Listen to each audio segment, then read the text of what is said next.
창세기 1장 26절부터 28절까지의 말씀을 한 목소리로 합독하시겠습니다. 시작. 하나님이 가라사대 우리의 형상을 따라 우리의 모양대로 우리가 사람을 만들고 그로 바다의 고기와 공중의 새와 육축과 온 땅과 땅에 있는 모든 것을 다스리게 하자 하시고 하나님이 자기 형상 곧 하나님의 형상대로 사람을 창조하시되 남자와 여자를 창조하시고 하나님이 그들에게 복을 주시며 그들에게 이르시되 생육하고 번성하여 땅에 충만하라 땅을 정복하라 바다의 고기와 공중의 새와 땅에 움직이는 모든 생물을 다스리라 하시니라. 아멘. 하나님이 하나님의 형상과 모양대로 사람을 창조하시되 자기의 형상을 가지고 사람을 창조하시되 어떻게 창조하셨다고요? 하나님이 자기 형상을 가지고 자기 형상대로 사람을 창조하시되 어떻게 창조하셨다고 성경에 나와요? 남자와 여자를 창조하시고 남자와 여자를 창조하시고 했다는 것은 문돌 아담에게서 나왔다 그러면 남자와 여자는 어떻게 창조된 거예요? 평등하게 하나님 안에서 평등하게 창조되어졌다라고 하나님은 우리 가운데 말씀하시는 거예요. 그래서 여자와 남자는 어떤 종속적인 관계가 아니고 남자는 남자라고 우월하게 여기면 안 되고 남자와 여자는 하나님 안에서 평등하다는 거예요. 평등. 물론 하나님은 질서를 세우시기 위하여 질서를 세우셔야 하나님이 창조하신 것은 평등하지만은 질서 하나님을 그것은 예수 그리스도를 알게 하신 목적이에요. 그래서 남자에게서 또한 여자가 나게 하셨다는 말씀을 주시는 거예요. 그러나 평등하게 하나님이 창조하셨다는 것은 이것은 변할 수 없는 진리인 것을 꼭 믿으시기 바랍니다. 어저께 참 재미나는 이야기가 있었죠. 무슨 이야기가 있었냐면 여기서 기도회가 끝나고 가서 집에 가서 이제 TV를 잠깐 보는데 두루누워서 TV를 보는데 앞에 우리 집사람이 두루누워 있다가 뭐 춥다고 이불을 달래면서 나를 좀 괴롭히질 않나 해서 내가 헛소리가 이 아줌마가 참 손이 많이 타네. 손이 많이 가는 여자네 그랬더니 일어나가 내가 손이 많이 가냐 네가 손이 많이 가지 빨래를 해냐 네가 밥을 하냐.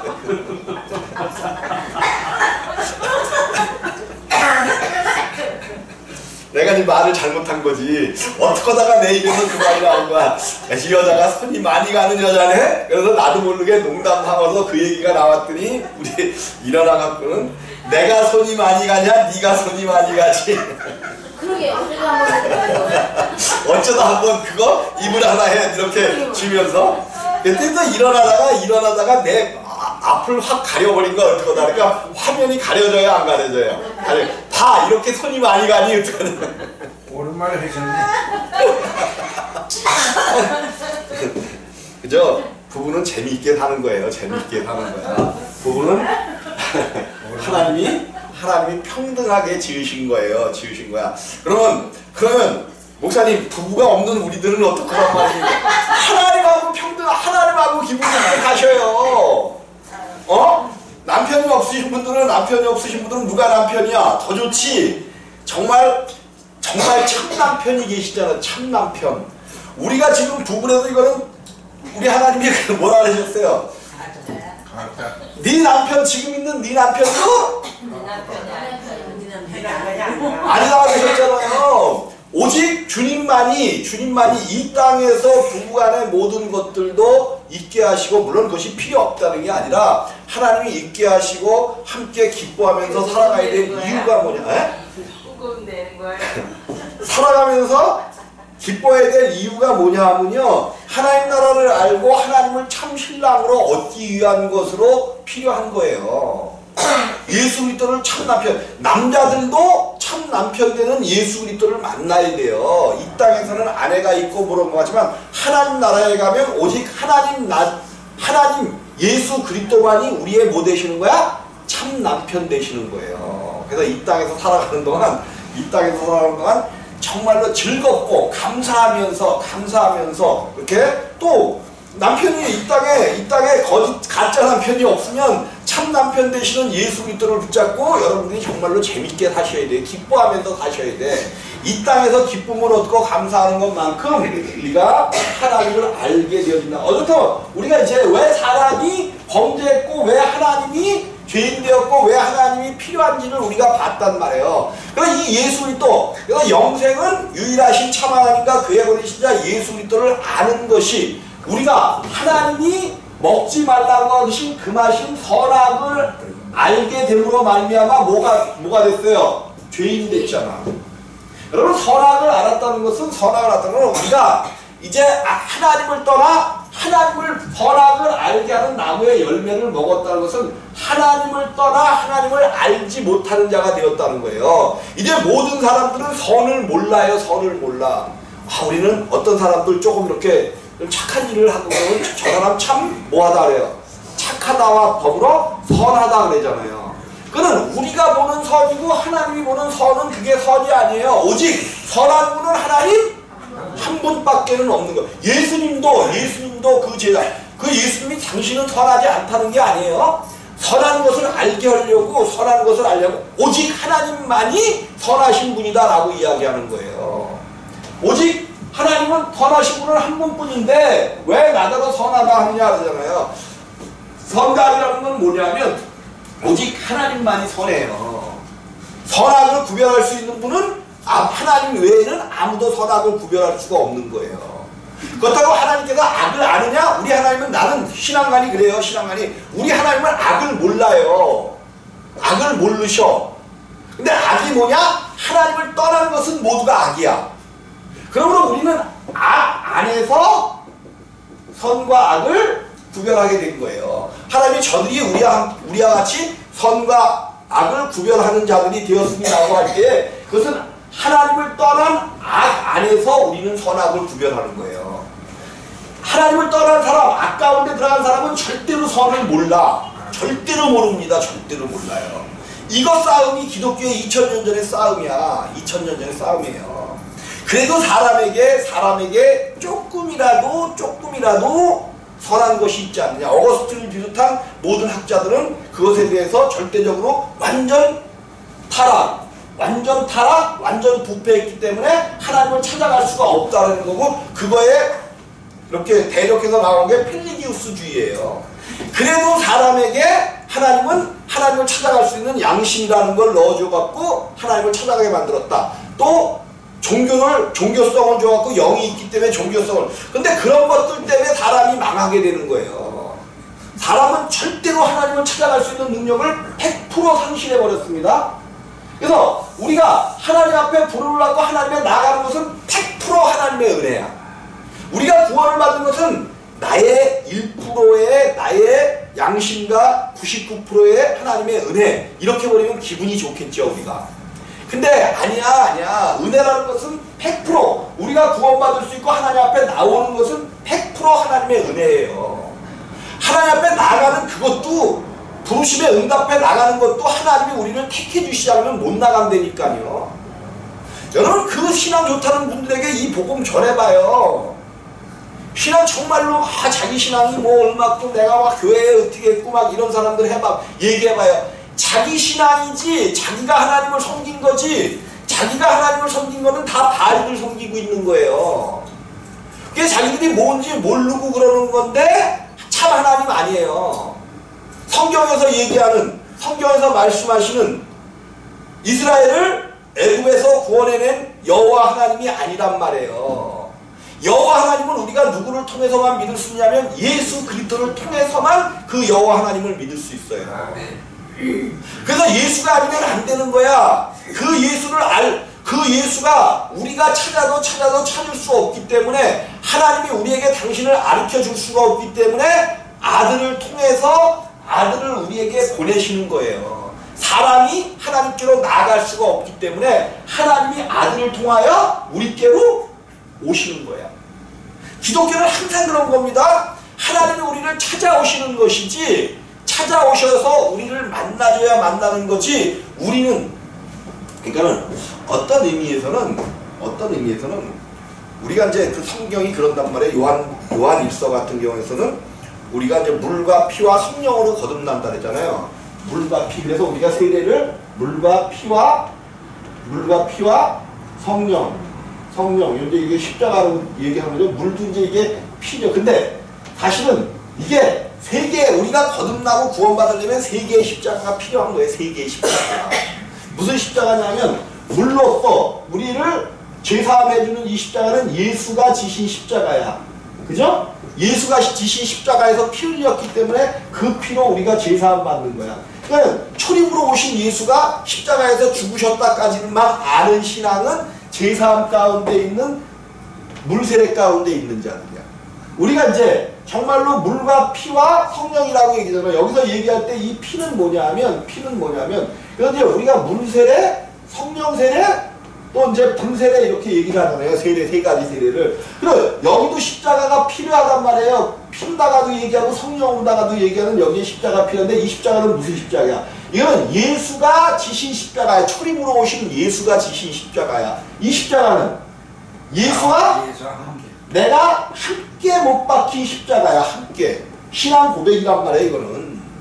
내가 함께 십자가, 요거는 예수 혼자 지신 십자가 2000년 전의 십자가고, 요거는 오늘 내가 예수와 함께 진 십자가고, 성령으로 얘기되는 이제 불로도 얘기되고 또 여기는 이제 성령으로 되는데 불세례는 이 예수의 십자가에서 내가 죽고 그 예수가 오심으로 말미암아 그 십자가가 이제 누구의 십자가가 됐어요? 자기 십자가가 됐어. 그래서 우리 주님이 자기 십자가를 지고 나를 쫓지 않으면 안 된다는 게 그 십자가가 이제 이거는 예수와 함께 진 십자가였죠? 함께 짐으로 말미암아 우리가 생명이 돼서 그 십자가가 우리 안에 온전히 들어왔단 말이에요. 그래서 그 십자가를 통하여 우리의 육체를 날마다 죽이는 십자가, 우리 가운데 새 십자가가 필요한 거예요. 이런 식으로 이제 설명들을 못 해내는데 그냥 십자가 하나로 얘기했는데 성경을 통해서 보면 이것이 정확하게 어디서든지 나타나진단 말이에요. 나타나죠. 어쨌든 우리가 이제 한번 범죄함 가운데 빠진 사람은 절대로 하나님을 쫓아가지 못해요. 아니 찾아가지 못해요. 그래서 우리 교회의 표가 뭐라고요? 우리 교회의 표가 뭐라 그랬어요? 내 저기다 써놔 이제 안 잊어버리지. 우리 교회의 표가 뭐라 그랬어? 믿음인데 그냥 믿음이 아니잖아요. 그치?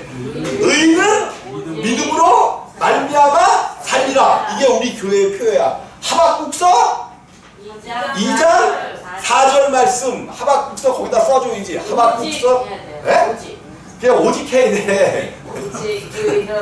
근데 이제 오직이라는 그거는 사실은 성경 원어에는 몰라. 거기 하박국서는 모르겠는데 안 찾아봤는데 오직 의인은 믿음으로 말미암아 살리라. 거기서 오직은 사실은 빼져 있는 건데 오직을 붙이면 더 좋죠. 오직 의인은 뭘로 산다고요? 믿음으로 말미암아 살리라.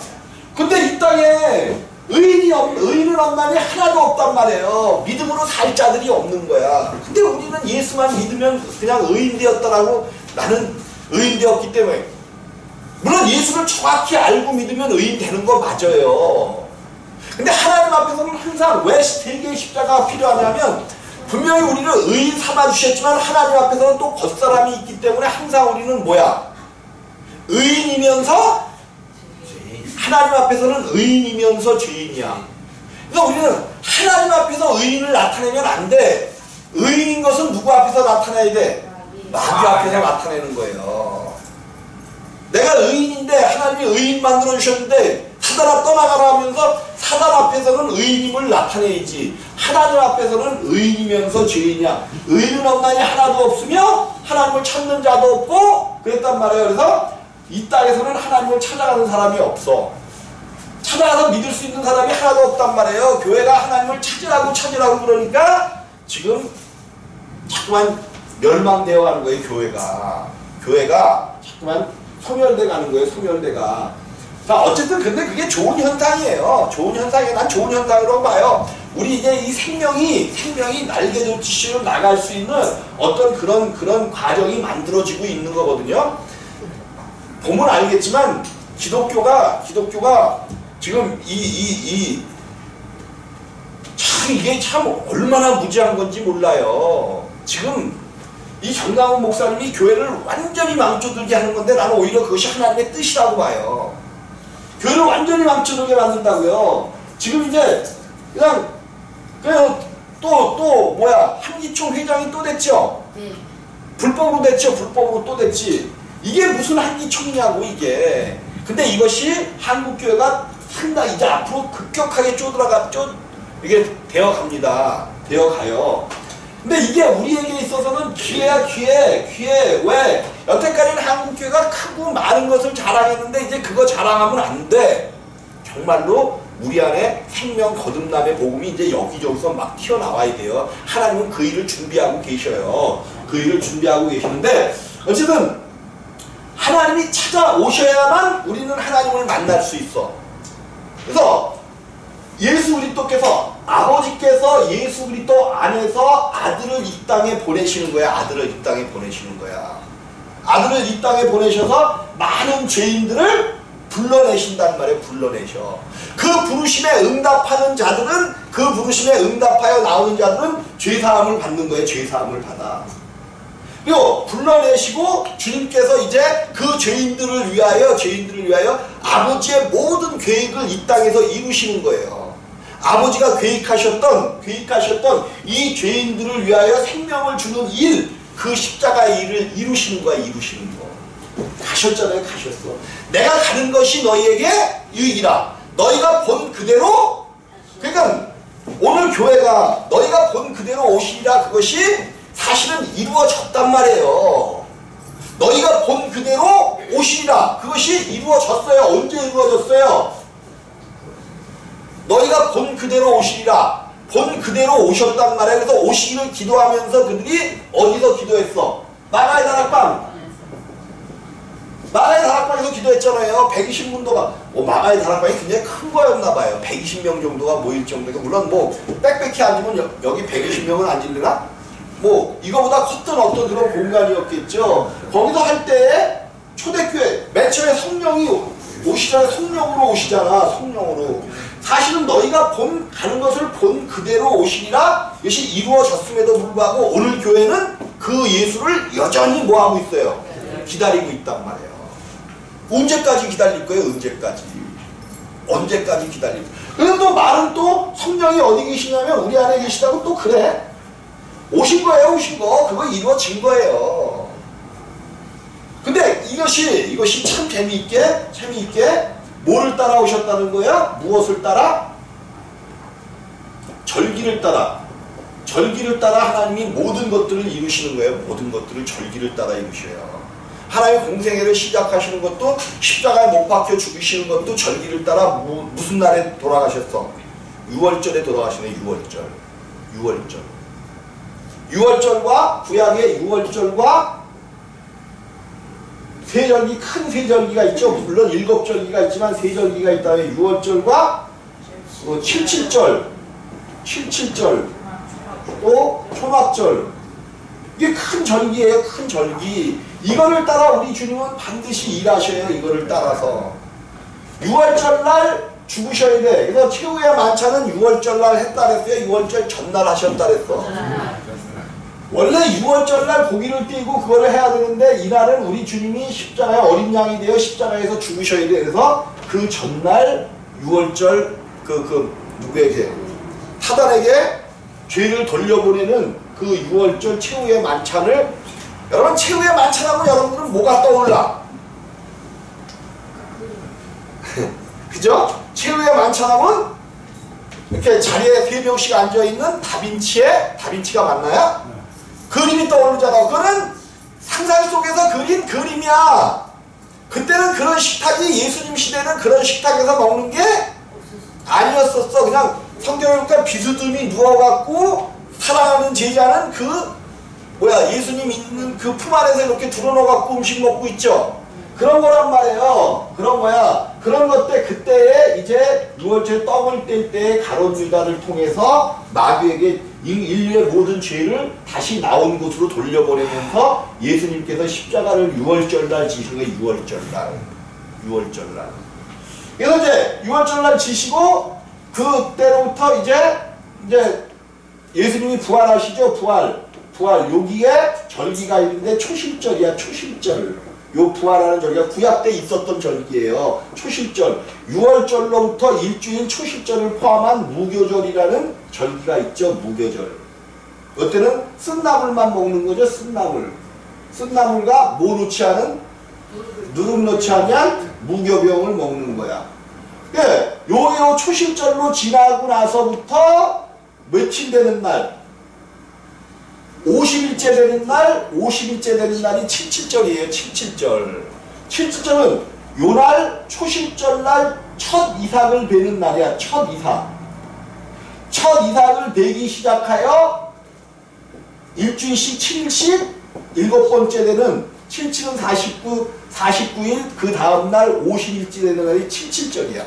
우리 예수님도 이 땅에서 그 다음날 부활하셨죠. 부활. 그 다음 죽으시고 다음날 부활하신 후에 요 부활하시고 나서 며칠 동안 이 땅에 계셨어. 제자들과 함께 40일을 계시다가 부활 승천하시고 며칠 만에 오셨대? 10일 만에. 합치면 뭐예요? 40일과 열흘을 합치니까 50일, 정확하게 77절 되는 오늘날로 오순절날 주님이 오셔서 모여있는 120문도에게 내림으로 말미암아 첫 교회가 생긴 거야. 첫 교회. 이 땅에 우리 예수님이 성령으로 오셔서 첫 교회를 세우신 거예요. 처음 교회를 세우신 것이 오순절 사건이야. 오순절 사건. 이게 생명 주러 오신 거예요. 오순절날. 물론 이제 예수님이 오순절날만 생명 준 건 아니에요. 그 전에 40일 동안 제자들과 함께 있으면서 제자들에게는 먼저 생명을 주셨단 말이에요. 제자들 가운데는 생명을 먼저 주셨어요. 제자들 가운데. 그러니까 오순절날 베드로가 담대히 일어나 복음을 증거하는데 사람들이 다 놀래는 거잖아요. 놀래요. 저가 어떻게. 이제 오는 사람들의 그 고장을 이렇게 살펴보면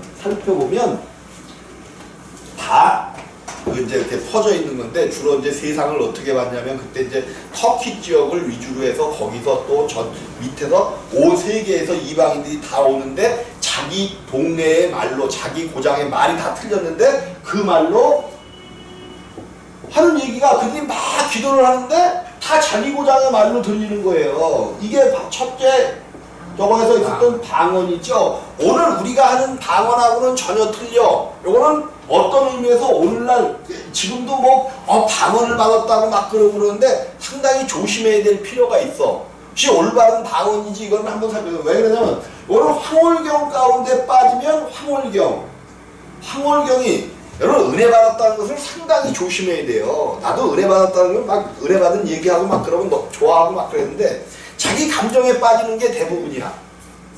우리 예수 그리스도는 그렇게 믿는 거 아니에요. 감정에 빠져갖고 막 그냥 기뻐하고 은혜 받았다고 막 낮아빠지고 막 이러는 거 아니야. 정말로 이성을 가지고 이성이 살아있어야 돼. 이성이 정확하게 그 하나님을 알아가야 된단 말이야. 알아가야 돼. 그래서 이성적으로 차가워야 되는데 황홀경은 종교 가운데 있는 거야. 종교. 황홀경이 뭐냐면 아프리카 사람들 있죠. 아프리카 사람들. 보면 막 뛰면서 막 뭐라고 중얼중얼 그들이 무아지경 속에 빠져갖고 저절로 막 일어나면서 신을 불러내고 이런 게 황홀경이야. 요거는 무당들도 하는 거고 요거는 스님들도 하는 거고 황홀경이라는 게 있어요. 어떤 영이 다른 세계로 빠져가서 흥분된 상태 그래서 요 황홀경에 이르기 위하여 힌두교나 이런 데서는 뭐를 많이 또 쓰기도 했냐 하면 마약을 사용하는 거죠. 마약을 사용하는 거예요. 이것을 통해서 마약을 흡입하면 전혀 다른 세계 가운데 빠지는데 그것을 종교성이라 해갖고 막 그렇게 하기도 하고 그랬단 말이에요. 그래서 이런 황홀경에 빠질 때에 자기도 모르게 어떤 주문이 나오는 거죠. 주문이 나와. 남녀호랑계는 뭐라고 황홀경에 빠지면 방언을 할까? 방언 다 합니다. 그런데 방언이라는 걸로 방언도 다 해요. 스님도 방언해요. 그럼 우리가 과연 그런 것 가운데 빠져서 누가 주는 방언을 했는지는 생각해 봐야 돼. 누가 주는 방언을 했는가. 이건 상당히 좀 신경 써야 돼요. 방언을 하지 말라는 게 아니라 상당히 그것이 누구로부터 오고 있는 것인가는 우리가 정확하게 방언이 그러면 방언이 여러분 생명된 다음에 거기서 방언했다는 것은 그 사람들이 생명을 얻은 다음에 한 거예요? 생명 없을 때 방언한 거예요? 생명 얻었잖아요. 뭐가 와서? 성령이 오셔서 생명이 임했을 때에 방언이 나온 거야. 근데 오늘날 교회들이 정말로 생명 안에서 방언들을 저거 하나요? 특별히 순복음교회는 방언이 성령의 역사다 이렇게 버렸어. 방언을 하면 성령 받은 거고 방언 못하면 성령 못 받은 거다 이래서. 그래서 방언을 받기 위해서 또 룰랄랄라 할렐루야 할렐루야 할렐루야 할렐루야 할렐루야 할렐루야 그러면 갑자기 그냥 이게 터져버릴 걸 룰랄랄라 룰랄랄라로 바뀌죠. 그러니까 그걸 방언 받았다고 또 방언을 막 받는 거를 또 뭐 방언을 뭐 한대나? 이런 것들을 교회가 해버렸네. 아니에요. 아니야. 은사지. 은사로 주는 건데 정말 여러분들이 생명 안에서 방언이 터지면 하셔요. 하시는데 그의 방언이 물론 이제 그 또 방언하는 것보다 통변하는 게 좋다 그랬는데 여러분 이성을 정확하게 가지고 신앙을 해야 돼. 이성이 내가 하나님을 믿는 어떤 황홀경과 이런 거에서 믿는 게 아니라 성령이 오셔도 막 우리의 마음을 지배해갖고 막 이상한 데로 끌고 갈까요? 성령이? 나도 그런 가운데 빠져서 신앙생활을 해봤단 말이에요. 근데 문제는 내 인격이 변해되는데 인격하고는 전혀 상관없어. 인격은 점점 교만만 해져 갑니다. 왜? 내가 다른 사람들보다 뭐를 지금 체험을 했어? 네? 신비한 세계를 체험을 했단 말이에요. 그러니까 그것 하나 때문에 교만해져가. 근데 예수 그리스도를 체험하여 간다는 것은 교만해지는 것이 아니야. 점점 겸손해지고 다른 사람에게 사랑을 베풀고 다른 사람의 모든 심령들을 알아주고 성립케 하는 이것이 예수 믿어가는 것이지. 자 어쨌든 이제 뭐 다른 데로 빠져버렸는데 예, 하나님께서 사람을 창조하셨는데 하나님의 형상과 모양대로 그 속에 하나님이 사람을 영혼 몸, 당신이 삼위로 계신 것처럼 삼위로 또 영원전부터 하나님도 영혼 몸이 있으셨어요. 내가 아까 뭐라 했어요? 예수 그리스도는 오늘이나 어제나 영원토록 동일하신 하나님이에요. 동일하신 분이야. 그분이 2000년 전에 영혼 몸을 입으신 거라면 그분은 처음부터 나중까지 동일하신 분이 아니에요. 아니야 이게. 문제가 생겨버려. 그래서 어쨌든 사람 속에 영혼 몸 세 인격을 육체 안에 주신 거예요. 육체 안에. 당신이 삼위일체로 계신 것처럼 사람 안에도 세 인격을 지으셨어. 근데 왜 사람이 하나님이 일하시는 것처럼 사람들도 하나님을 알고 하나님을 믿고 하나님 나라에 들어가기 위해서는 요 세 인격이 필요한 거예요. 필요한 거야. 그래서 지으신 거야. 요 영이라는 것은 하나님하고만 교제하는 거야. 하나님하고만 상관관계가 있어. 영은 하나님을 잃어버리면 영이 그래서 죽었다라고 이야기하는 거예요. 영이 죽으니까 하나님과의 교제가 끊어져 버리니까 이 혼과 몸도 뭐 하는 거야? 죽는 거야. 죽는 거. 근데 하나님께서 그랬단 말이에요. 육체 뭐가? 120세라고 이야기하죠. 육체의 때가 120세. 그 이유는 너희가 이제 하나님을 잃어버린 그 상황에서 다시 하나님을 찾아가는 그거를 이야기해요. 하나님을 찾을 수 있는, 하나님과 하나 될 수 있는 그 시대를 이야기하는데, 물론 이제 그것이 뭐 120년까지 산다 못 산다 이제 그게 아니라 120년까지 딱 이렇게 정해놓은 게 아니라 그것이 하나님을 다시 만나 거듭남의 어떤 그 숫자적인 나이로 120년이라는 것을 주신 것이지. 그래서 그 120년이라는 의미가 40 곱하기가 아니지. 40년 이렇게 하면 몇 년이에요? 120년이라고 제가 성경은 이걸 교묘하게 숫자놀이처럼 숨겨놓은 거예요. 40이라는 게 뭐야? 40이라는 게 이 땅의 수야. 이 땅의 수 고통의 수란 말이에요. 사방, 뉴스, NEW, S, 뉴스, 동서남북이라는 거죠. 동서남북. 그래서 성경에서는 동서남북 얘기가 많이 나옵니다. 그 네 말이 사방으로부터 오는데 그게 동서남북 얘기에 동서남북으로부터 온단 말이에요. 40이라는 수야. 그래서 성경에는 인간의 수를 40으로다가 보통의 수를 40으로 계속 얘기하는 거죠. 광야의 40년 사람의 수가 4로다가 표현되고 이게 3번 반복되니까는 4 곱하기 3 땅과 하늘의 숫자가 합해진 거야. 합해진 거 완전수 12가 나오는 겁니다. 12가 나와요. 12. 그래서 또 이스라엘 민족을 이야기할 때 12의 숫자로 얘기하는 거죠. 12의 숫자로. 그래서 12족속, 12아들, 12보석 이런 얘기가 다 그 얘기예요. 12보석. 저기를 가도 그러잖아요. 저기를 가도 계시록을 가도 12에 대한 숫자들이 나오잖아. 성벽의 두께가 144규빗. 요것도 12야. 12 숫자예요. 12 숫자. 12에다가 12를 곱하니까 몇 개가 돼? 144. 완벽의 완벽. 완전한 완벽한 나라가 이루어진다는 의미들이 있는 거예요. 성경은 요 숫자 장난을 많이 해놨어요. 장난이 아니라 하나님은 수를 통해서 당신을 계시해 주시는 거야. 숫자를 통해서 이게 이제 왜 그러냐면 히브리어는 26자로 되어 있거든요. 26자로 되어 있어요. 근데 히브리 숫자를 풀어보면 한자가 다 수의 개념이야. 그냥 숫자로 풀 수 있는 거예요. 숫자로 풀 수가 있어요. 다윗을 풀면 다윗이 뭘로 숫자가 153인가? 그런 것들 다 그렇게 돼 있어요. 그렇게 돼 있어. 히브리 언어가 원래 숫자로 그러니까 이거를 또 엉터리로 숫자로 풀어보니까 엉터리 얘기들을 하는 거야. 그래서 뭐 네로가 666이고 뭐 컴퓨터가 코드로 그런 것들은 아니거든요. 어쨌든 이제 그래서 성경은 성경으로만 풀어야 돼.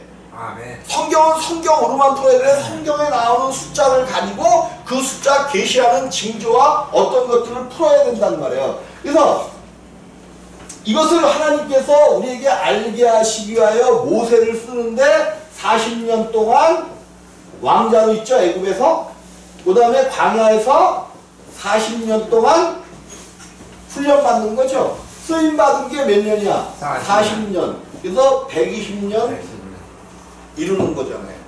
요거 말고도 또 내가 해줬죠. 사울이 몇 년 동안 왕 노릇했다? 이게 성경 장난이네. 장난이라는 하나님의 뜻이죠. 내가 성경 장난이라는 하나님의 뜻인데 또 다윗도 몇 년 왕 노릇을 해? 40년. 또 솔로몬도 40년. 성경은 이렇게 일부러 맞춰가는 거예요. 이런 장난들을 많이 해. 마태복음은 아브라함부터 다윗까지 14대예요. 또 그러면 다윗까지 14대니까 솔로몬부터 누구까지 14대라 이렇게 말해야 되잖아. 다윗은 두 번이더라는 거예요. 다윗은. 왜? 중요한 예수일 때 모형과 저거기 때문에 또 다윗부터 누구까지 14대래. 누구까지 14대예요. 누구더라? 잊어버렸네. 또 그로부터 누구까지 14대요. 근데 이렇게 해서 일부러 맞춘 거야. 숫자를 신학적으로. 이 마태복음이라는 게 신학적으로 기가 막힌 책이에요. 그래서 42대를 맞춰가고 있는 거죠. 42대를. 근데 이거 실제적으로 다윗부터 누구까지 14대가 아니야. 또 여기도 뭐 어떻게 성경에는 나타나지 않겠지만 이것도 14대가 아니란 말이에요. 빼먹은 왕이 여기는 왕이 다윗부터 왕조만 얘기했는데 14대인데 여기는 빼먹은 왕이 5왕인가가 있어요. 예수님 때 족보에 들어가지 못한 왕들이 있단 말이에요. 왜 못 들어갔을까? 자기 맘대로. 특별히 이제 마태복음에 그러면 이스라엘에서 남유다에서 가장 악한 왕이 누구야?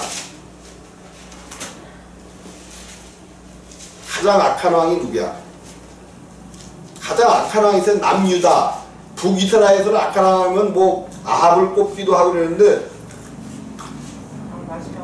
남유다에 있었단 말이에요. 남유다에. 응? 문하세가 아니라 누구죠? 문하세가 맞나?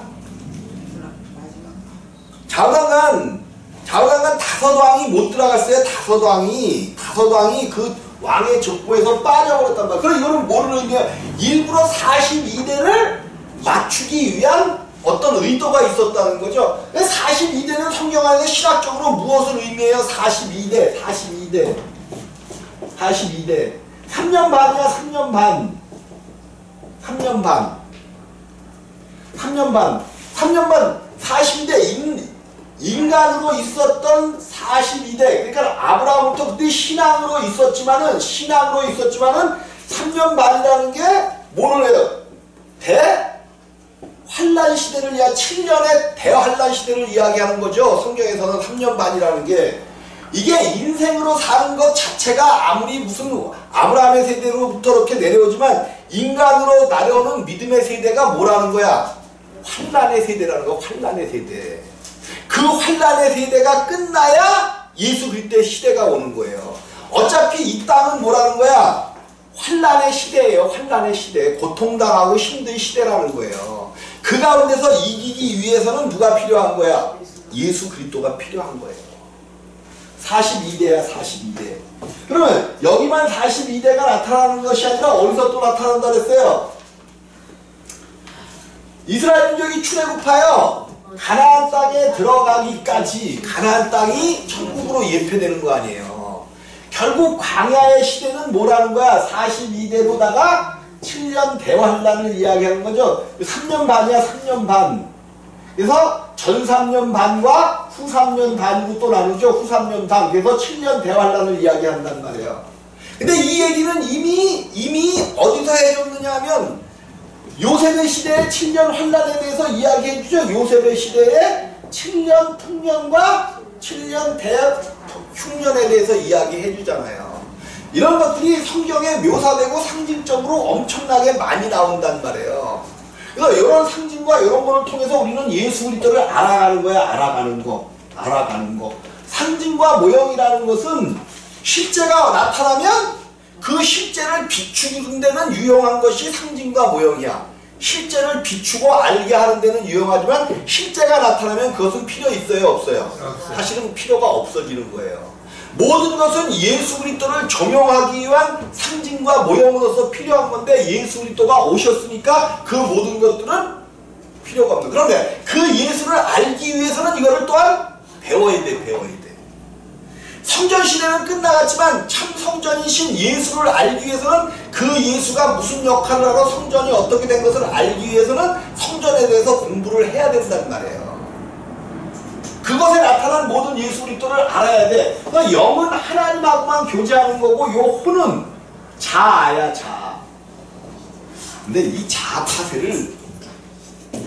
자아파세에 대해서 누가 얘기를 했는가 이거를 끝까지 찾아가 보니까 이게 그 유명한 맞는가 모르겠네. 그 고대 이제 그 어거스틴이 이제 그 중세 시대 뭐랬죠? 중세 전이 뭐지? 고대? 그때 고대의 마지막 신학자가 어거스틴이었어요. 근데 이 어거스틴이 자아파세를 이야기해. 자아파세. 그게 어디서부터 나온 건가 봤더니 자아파세가 이제 지금 많이 얘기하는 게 그 누가 주로 많이 얘기를 했냐면 복음서원에 어치만이라고 중국에 엄청나게 복음이 강했던 시절이 있어요. 복음의 물결이 엄청나게. 근데 그것이 참 복음이었다면 아무리 공산주의가 되어 내려오고 그래도 그 복음은 유지되고 해야 돼. 근데 거기서 그 사람이 자아파세를 굉장히 강조를 해요. 근데 이거를 누가 또 이제 얘기했냐면 지금 내가 막 야단치는 목사님이 청교도 영성훈련을에다가 이 책을 갖다가 엄청나게 많이 풀어버렸어. 그래서 자아파세가 마치 그냥 어떤 뭘 해야 되는 것처럼 한국교회를 휩쓸고 있거든요. 지금도. 자아파세는 할 수가 없는 거야. 요거는 주님도 우리의 자아는 주님도 파쇄시키지 못해요. 얼마나 이게 강한 거냐 하면 하나님도 못하신다니까. 그래서 이거를 파쇄시킬 수가 없기 때문에 무엇을 통해서 당신의 죽음을 통해서 자아를 그냥 단번에 죽여버리시는 걸로 끝내시는 거예요.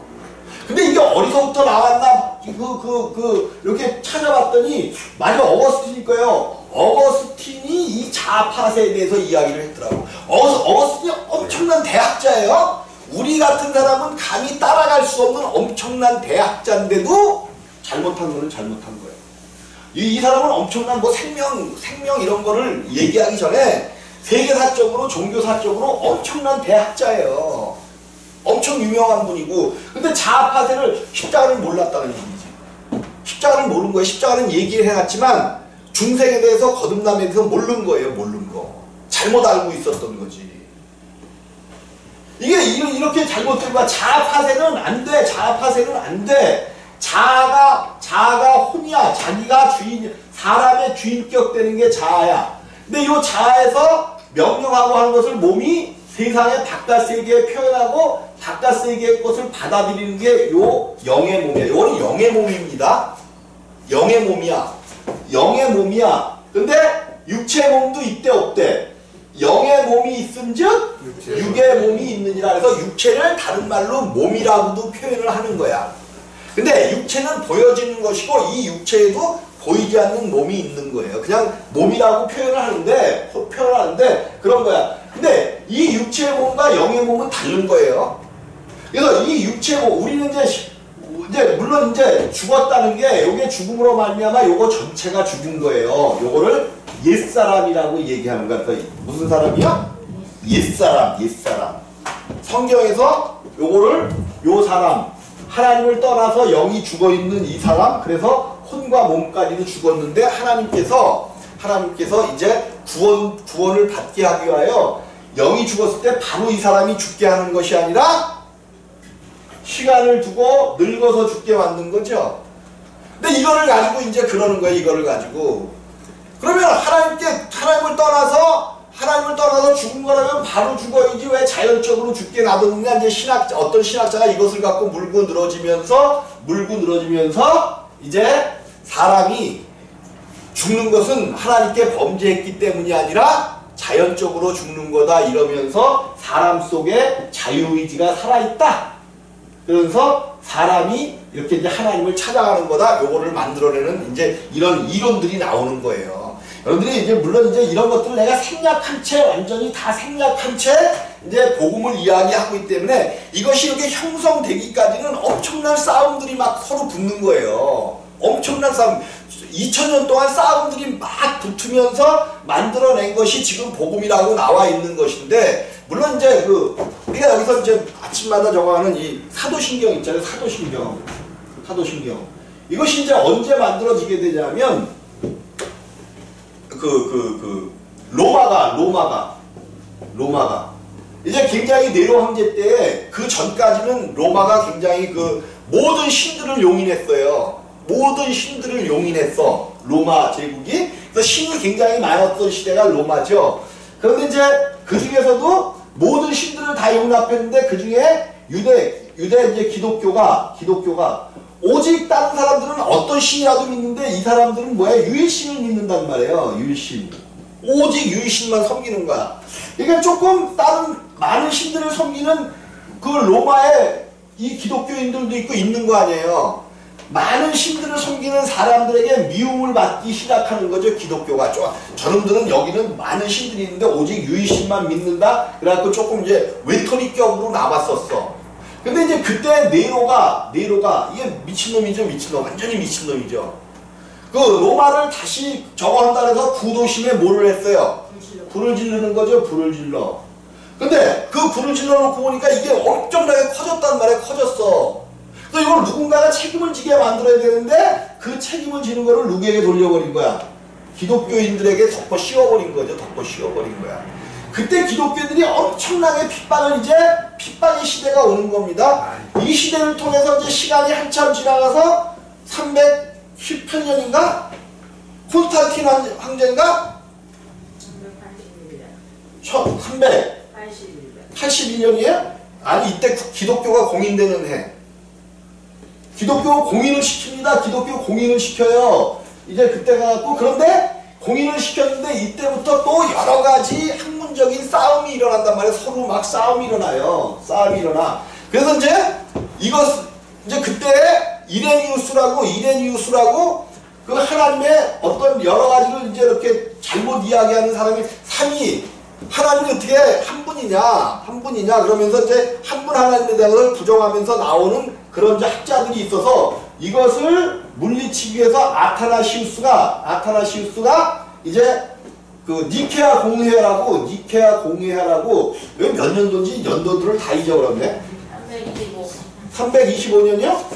이때 니케아 공회에서 이제 요 초안을 잡습니다. 사도신경이라고 우리가 적어하는 초안이 나와요. 니케아 공회에서 그것이 나오는데 뭐냐면 그때는 아버지 하나님과 아들에 대해서만 거의 얘기하고 성령에 대해서는 다루지를 않았어요. 거의. 그런데 니케아 공회에서 누가 아레니우스를 정죄시키고 아타나시우스가 승리하면서 니케아 신조가 나왔어. 비슷하지만 성령에 대해서는 전혀 거론을 못했어. 이러다가 약 50년 동안 열심히 또 이쪽 파하고 아타나시우스 파하고 엄청나게 싸워요.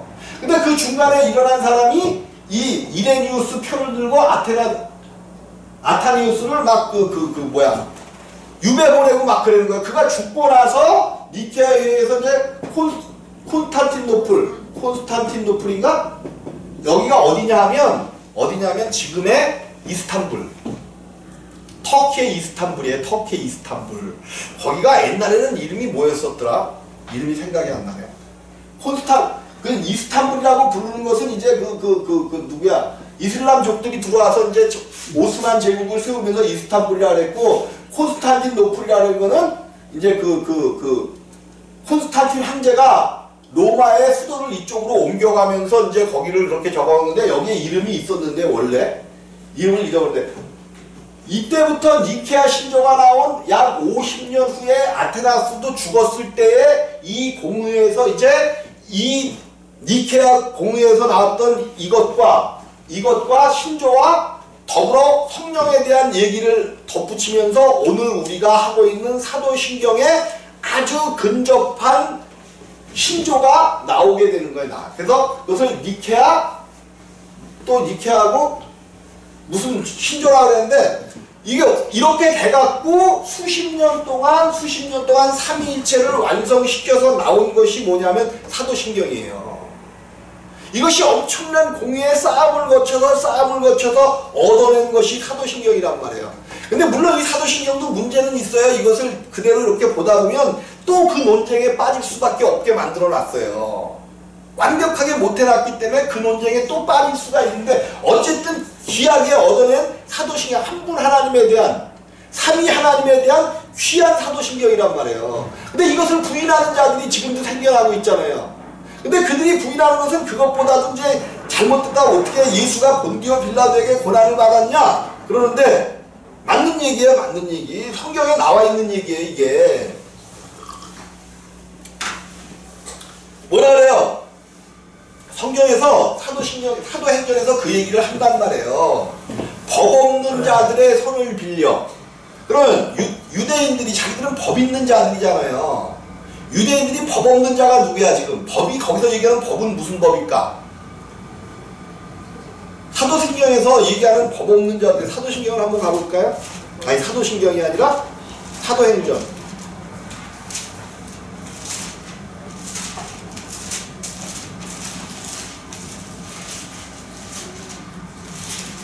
몇 장에 나오냐 그 얘기가. 2장 사도행전 2장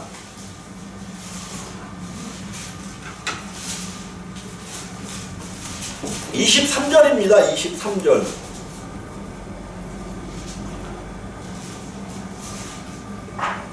이 얘기는 지금 누가 설교하고 있는 내용이에요. 사도행전 2장 23절입니다. 23절. 베드로가 오순절 설교죠. 그 가운데 이렇게 얘기하는 거예요. 그가 하나님의 정하신 뜻과 미리 아신 대로 내어준 바 되었거늘 너희가 법 없는 자들의 손을 빌어 못 박아 죽였으나. 그러네. 그럼 여기서 법은 무슨 법을 얘기할까? 율법을 얘기하는 거죠. 율법을 얘기하는, 너희가 법 없는 자들, 너희는 법이 있다고 하는데, 유대인들에게 너희는 법이 있다고 하는데 법 없는 자들의 손, 그러니까 법 없는 자가 누구예요? 로마 사람들에게는 율법이 없었잖아. 빌라도를 이야기하는 거죠. 법 없는 자 손을 빌어 못 박아 죽였으나. 그러니까는 법 없는 자가 누구를 얘기하는 거야? 빌라도. 로마의 빌라도를 얘기하는 거예요. 그러니까 빌라도에게 고난을 받아 십자가에 못 박혀 죽으시고, 그러니까 빌라도에게 고난을 받는 게 맞는 거예요. 법 없는 자들의 이제 좀 영적으로 안다고 그러면서 어떻게 너희가 죽인 거지, 그 대제사장과 서기관들 오늘 우리가 못 박아 죽인 거지 이랬는데 밑도 끝도 없는 거야. 역사적으로 정확하게 조명해 봤을 때 너희가 법 없는 자들의 손을 빌어 빌라도에게 넘겨버렸단 말이에요. 빌라도에게. 여러분들 그 유대인들이 이제 물론 인류를 그렇게 학살한 것은 기독교인들이 누구예요? 나치 누구야? 나치 히틀러가 이제 기독교인이라는 그걸로다가 유태인들을 엄청나게 학살하잖아요. 그런데 물론 그 인류가 그렇게 학살당하고 그거는 분명히 우리가 분개해야 되고 어떻게 그럴 수 있느냐 그래야 되지만 그것이 어디서부터 왔냐는 거예요. 왜 그들이 디아스포라가 되어 그토록 헤매지 않았으면 안 돼요. 왜 많은 그 학살과 엄청난 어려움을 당해야 했냐면 이것 사건이에요. 그때 빌라도가 뭐라고 그래? 이 피가 나는 예수를 죽일 생각이 없다는 거예요. 그러면서 뭐라고 그래? 그 법정에서 이 피가 너희에게로 돌아가리라. 그러니까 그들이 뭐라 그래요? 성경들을 읽었어야 알지. 그들이 우리가 감당하겠다고 그래요. 거기에 모여있는 사람들이 이 피는 나하고 상관없다고 그런단 말이에요. 이 피는 나하고 상관없다래. 그게 어디에 나오냐? 마태복음에 나오나요? 누가복음에 나오나? 실제로 빌라도가 그런단 말이에요. 빌라도가 나하고 이 피는 나하고 상관없다라고 얘기해요.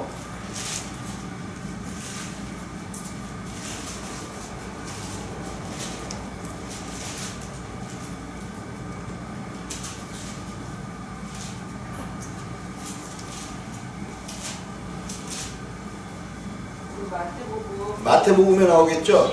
27장 24절에 보면 마태복음 27장 24절에요. 예, 한번 보셔요. 예. 마태복음 20, 그러네. 거기 나오네. 마태복음 27장 24절에 제가 읽어드릴게요. 빌라도가 아무 효염도 없이 도리어 밀란이 나려는 것을 보고 물을 가져다가 무리 앞에서 손을 씻으며 가로되, 이게 이제 왜 물을 가져다가 무리 앞에 손을 씻냐면 이스라엘의 그 모습대로 그들이 손을 씻으면 모든 죄가 없어지고 깨끗해야 된다는 어떤 정결의식이 있죠. 이것을 가져다가 하는 거예요. 손을 씻으며 하는데 이 사람의 피에 대하여 나는 무죄하니. 그런데 1번 거기에 1번이라고 쓰여 있나요? 그 밑에 뭐라고 쓰여 있어요? 빌라도가 그랬다면 다른 사본에는 이렇게 쓰였다는 거야. 이 옳은 사람의 피에 대하여. 그러면 빌라도는 그 예수가 옳다는 것을 알았어요? 몰랐어요? 알고 있었던 거예요. 너희가 정치적으로 이를 못 박는 것을 빌라도는 알고 있어요. 다른 데서도 그래요. 이 얘기는 죄가 없다라고 얘기해요. 빌라도가. 또 빌라도의 부인이 그러죠. 죄 없는 사람을 십자가에 못 박지. 자, 손을 씻으려 하는데 이 사람의 피에 대하여 나는 무죄하니 너희가 당하라 그러잖아요. 너희가 당하라. 그랬더니 백성들이 뭐라 그래요? 백성이 다 대답하여 그러는데 이 피를 우리와 우리 자손에게 돌릴지어다 하거늘. 이 피를 누구에게요? 우리와 우리 자손에게. 이런 엄청난 말을요, 함부로 해서는 안 되는 이런 말을 이스라엘이 해버렸단 말이에요. 유대인들이 해버렸어요. 우리 자손에게 돌릴지어다 이랬어요. 왜 자기들만 당하면 되지 자손까지 끌고 들어가냐고. 이것이 실제로 미쳐진 것이 유태인들의 대학살로 이어진 거예요. 가슴 아픈 일이지만 예수를 십자가에 못 박은 그 죄가 이스라엘에게로 돌아가 버렸단 말이에요. 물론 이렇게 얘기하시는 분들도 있지만 이게 엄청난 가슴 아픈 일이거든요. 근데 이 일이 실제로 그들 자손들에게 당하게 된 사건들이 디아스포라로 세계를 떠돌면서 엄청나게 학살당하는 아주 역사적인, 아주 역사에 있어서는 안 될 이런 일들이, 그 누가 히틀러가 몇 명을 학살했대요? 보통 600만. 이게 하나님을 알지 못하고 그들을 법 없는 자들에게 내어주면서 이러한, 이게 성경에 쓰여져 있는 대로 그들에게 간 거예요. 그러나 그들은 물론 알지 못하고 그랬기 때문에 우리도 인류가 그렇게 학살된 것에 대해서는 또 기독교인들의 의해서 유대인들이 학살된 것에 대해서는 하나님의 뜻이 있었는지 없었는지 그건 모르겠지만 회개해야 돼요. 그거는 회개해야 돼요. 기독교인들이 엄청난 많은 유대인들을 학살하고 있는 거죠. 기독교인들이 유대인들을 엄청나게 학살하고 있단 말이에요. 특별히 이제 제4차 십자군 전쟁 때에 엄청난 많은 사람들을 살해해요. 그래서 이제 우리가 기본적으로 역사적으로 그런 것도 알아야 되겠지만 어쨌든 이러한 싸움 안에서 이 삼위일체 하나님을 정립을 해내는 거야. 기본적인 이게 엄청난 싸움 가운데서 얻어낸 것이 사도신경이라는 거예요.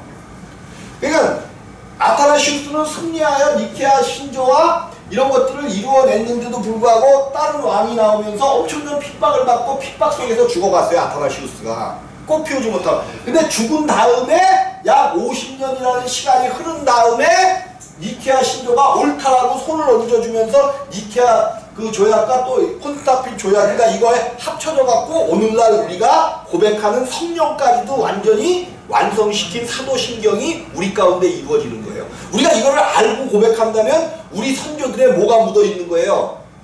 순교의 피가 묻어 있는 거예요. 이 고백을 어떻게 안 하고 이거는 잘못됐다고 얘기할 수 있어요. 여러분들은 정말 이 고백을 할 때 우리 선조들의 이 피가 묻었다는 사실을 알면서 고백하시기를 주님의 이름으로 부탁을 드리겠습니다. 10분간 휴식.